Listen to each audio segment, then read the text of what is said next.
Everything leftoids do is LARPing. And I wrote down some examples. Well, hang on. Live action role play. Yes, that's what LARPing is. Yeah. So everything is pretend. No, hang on. I want to just make an announcement. I used to do heavy armored combat with the SCA. Put on all the shit, walk out in lines with the shield, and beat the shit out of people because it was fucking fun. Yeah. Great workout. All right, so I am that much of a turbo dork that actually did that. You did the Dungeons and Dragons in high school. I played Dungeons and Dragons until I was in my mid-30s. And I still play it from time to time, but I run the games. I don't play anymore. Gotcha. That's good times. Yeah, so LARPing, for those of you who didn't know that, he spelled it out for you. So let's look at the modern leftoids. And these are just a couple of things off the top of my head. They pretend to care about children while simultaneously advocating for abortion up to and including a month after birth, grooming them with drag queens, and vivisecting their genitals. They pretend to be the opposite sex while claiming to be the party of science. They pretend healthcare is a human right, but you should lose your job if you refuse to take experimental concoctions that are totally untested. And this is my personal favorite. They pretend to hate billionaires. Except Kylie Jenner, Taylor Swift, Bill Gates, George Soros. In fact, they love billionaires so much, that's why they walk around like this. Because they're hoping to catch a stray drop of billionaire bazooka juice in their mouth. What about My Body, My Choice? Oh, yeah, My Body, My Choice, except for experimental concoctions that'll probably kill you and take 25 years off your lifespan, at the very least. Which they're starting to they're doing the research, and he's not that far off. Yep. Yeah. 20, yeah, if you took the concoctions, especially if you're taking the boosters, just shave 25 years off the end of your life. And if you're concerned about that, send an email to redonkulous12@gmail.com, and I will send you the links to some of the supplements that can mitigate that issue. Yeah.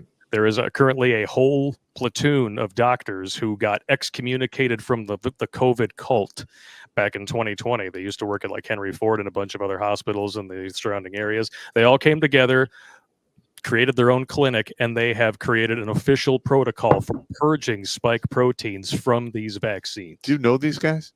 I have their phone number. Let's see if we can get one of them on the show. Yeah, boy, that'd be real interesting. Yeah, Absolutely. I'd love to hear about that, because you saw how the FDA had lost that lawsuit and they have to take down all the bad stuff they said about ivermectin, right?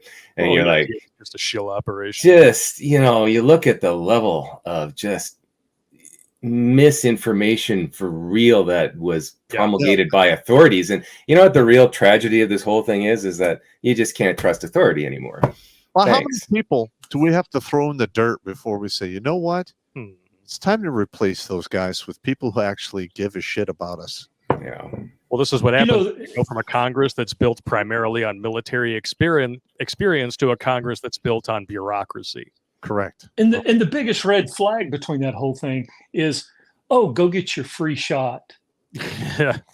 And it aggravates me because the pharmaceutical industry, most like Pfizer and Johnson & Johnson, had 1,000+% profit margin increase that year. And then here's the one that killed me. Don't worry about the diabetics. Don't worry about them. Nope. They have to pay.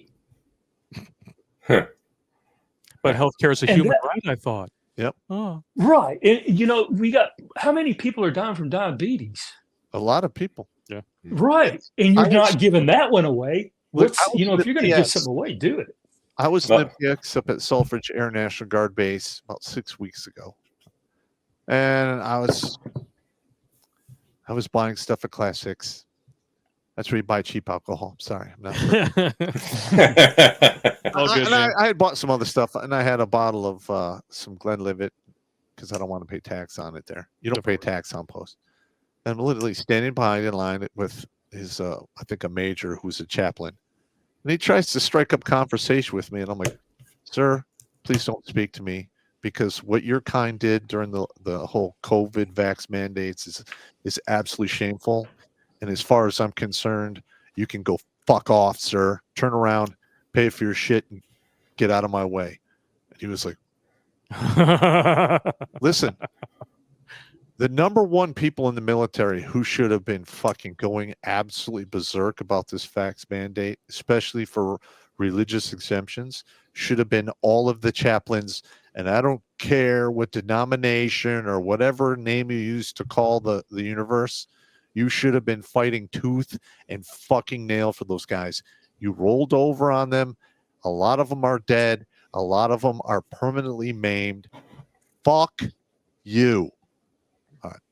Sorry. I had to go. There you go. You're getting spun up. Yeah, there we go.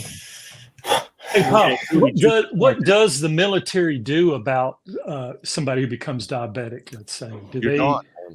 You're gone now. If you're type 1 diabetic, they'll allow you to finish out the rest of your enlistment, and then usually you're medically separated or discharged.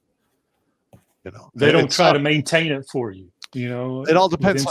It depends. You might get a waiver if you're like at 15 years. They might waiver it, but you become non-deployable. So they have to find a job that you can ride a desk or whatever that doesn't require you to go overseas. Watch Grunt Speak live every Tuesday and Thursday at 8 p.m. Eastern. And if you want to join Pop for Supporter Sundays, go to redonkulous.com/donate and make a monthly pledge. A link is in the meat caser box.